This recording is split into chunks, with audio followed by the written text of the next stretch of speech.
The Twelve of England is a Portuguese chivalric legend of 15th-century origin, famously related by the poet Luís de Camões in his 1572 Os Lusíadas It tells the story of 12 Portuguese knights who travel to England at the request of 12 English ladies to avenge their insult by a group of English knights. Legend. According to the legend, in the 1390s, 12 English knights insulted 12 ladies in waiting of the household of the Duchess of Lancaster. The ladies appealed to the master, John of Gaunt, Duke of Lancaster, but he was unable to find any English champions to defend the honor of the ladies. The 12 offending knights, renowned for the martial prowess, were too widely feared. Recalling his Iberian campaigns of the 1370s and 1380s, and the bravery of the Portuguese knights he encountered there, Lancaster recommended that they search for a champion among them. In one version of the legend, John of Gaunt wrote down the names of 12 Portuguese knights from memory, had the ladies draw lots to be matched with a knight, and then had each of the ladies write a letter of appeal to the champion. John of Gaunt wrote a separate letter himself to his son-in-law, John I of Portugal, asking him to grant the Portuguese knights permission to travel to England for this noble endeavour. The 12 were scheduled to set out by ship from Porto, but one of them, Alvaro Goncalves Coutinho, nicknamed O Magrico, told the others to go ahead without him, that he would make his way overland via Spain and France. The 11 knights set sail from Porto and landed in England, where they were well received in London by the Duke of Lancaster and the ladies.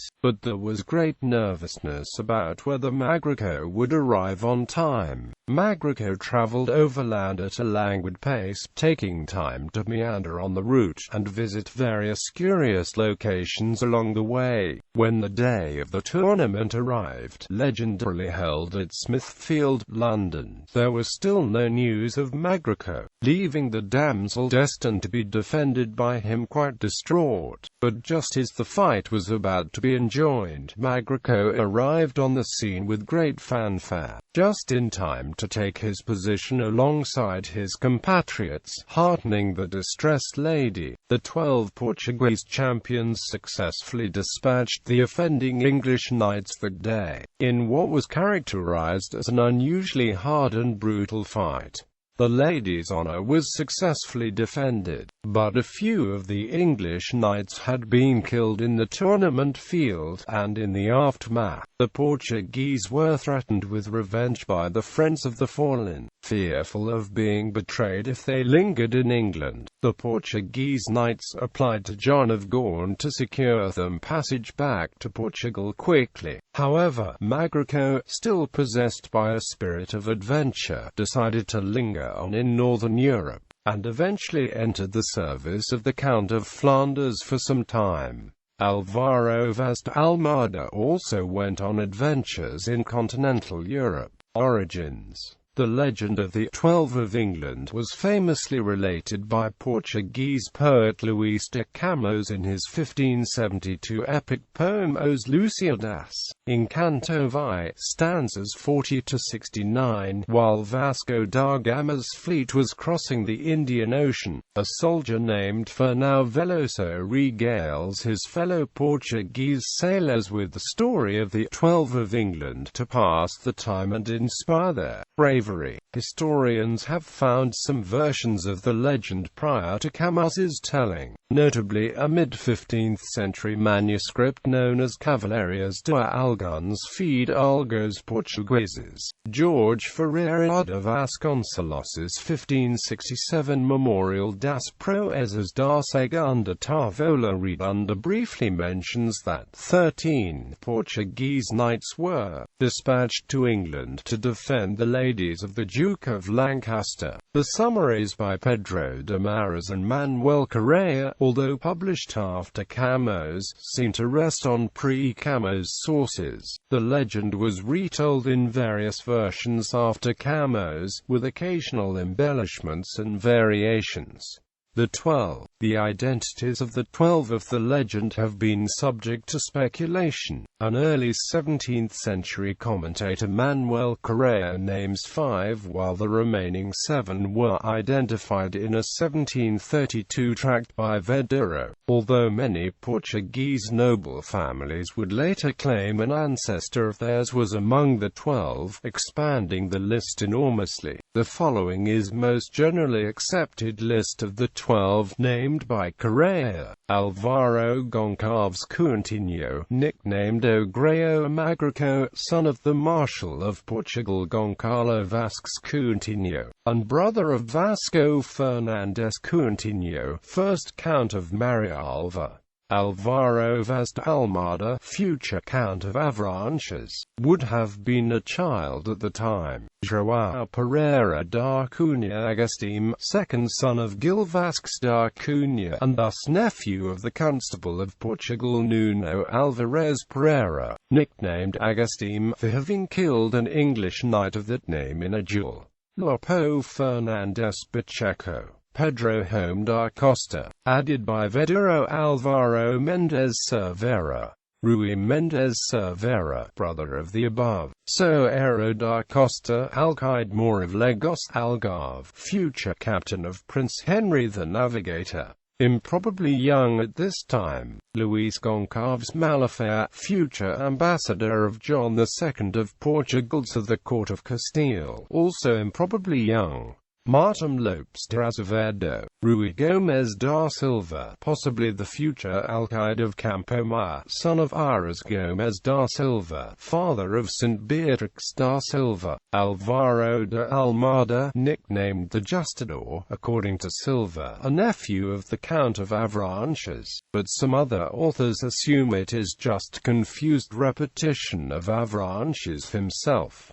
Common alternates of the above list are João Fernandes Pacheco, Lord of Ferreira de Aves, brother of Lopo Fernandes Pacheco, progenitor of the Dukes of Escalona in Castile, commonly substituted in place of Almada o Justador. The Vasco and da Costa, the first named court real, fronteiro Moor of Tavira in the Algarve, ancestor of the court real explorers and captains of Terceira Island of the Azores, to bring the number up to 13, as originally stated by Vasconcelos.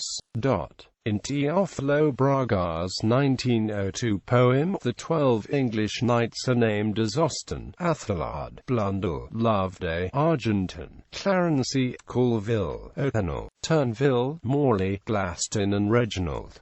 The 12 English ladies are also named: Adhelm, Egberte, Oswalda, Jorceline, Luce, Florence, Egwin, Gerslina, Gerlanda, Aylmer, Tatwine and Ethwalda. These names are purely literary fiction by Braga, with no known historical counterparts. History. While the particulars of the legend are doubtlessly fanciful, there may be some historical basis for such an encounter if such an event happened. It would have to be sometime after 1387 and before the death of John the Gaunt in 1399. Narrowing the window further, it was probably sometime after 1389 when John of Gaunt returned to England from his failed Iberian campaign, and before the death of John of Gaunt's wife, the Duchess of Lancaster, Constance of Castile in 1394.